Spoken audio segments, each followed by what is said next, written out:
Actually, para sa akin, kaya kasi gusto yung maging humanitarian worker kasi parang nagkaroon ako ng purpose in life.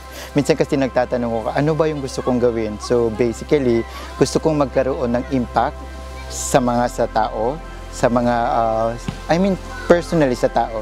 So being a humanitarian worker, meron ka kasing nagagawa kahit maliit na bagay. So nagkakaroon yun ng impact sa kanilang buhay. So I could say na nagiging instrument ako para matulungan yung mga tao na kailangan ng tulong. I think ang isang pagiging humanitarian is thinking beyond yourself. Pagtulong sa kapwa na walang hinihinging kapalit. Mahirap kasi may mga bagay kasi personal kasi na parang kinukonsider mo na siya na nakakalimutan mo na. In instances kasi na yung minsan nakakalimutan, birthday mo na pala ngayong araw, hindi mo na nasa-celebrate. Minsan yung mga importanteng okasyon nakakalimutan mo na kasi hindi ka na nakaka-attend. Tapos parang pag humanitarian ka kasi parang usually walang permanent na location kung saan ka nakastay, paiba-iba ka na nakakasalamuhan na ibang tao. I found out that basically my purpose is to help people in needs. And I believe that through Save the Children, nagagawa ko naman talaga yung purpose ko na yun na makatulong.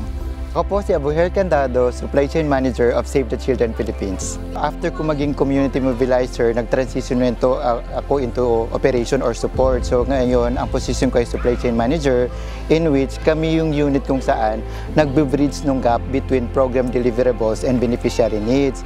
So sa lahat ng project, kami yung backbone nung project. Sumusuporta kami sa lahat ng konsepto. So ini-ensure namin na may nagagamit ang Save the Children na maayos na sasakyan. Lahat ng goods and services na kailangan para sa beneficiaries, kami ang nagpo-procure or nagsusource. Tapos ini-ensure din namin na nakakarating sa tamang oras yung mga support na kailangan. So sa distribution, ina-arrange namin ang kailangan dapat. So from supplier up to the beneficiaries. So it's an end-to-end process at kami nagpapacilitate yung unit namin na supply chain po. Sa mga kapwa ko humanitarian, we have to practice kung ano yung sinasabi na humanitarian worker.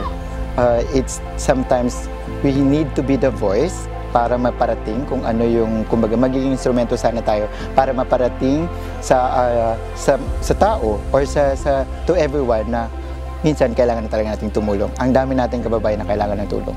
Sa lahat ng mga kasamahan ko sa humanitarian work, Happy World Humanitarian Day! Mabuhay tayong lahat!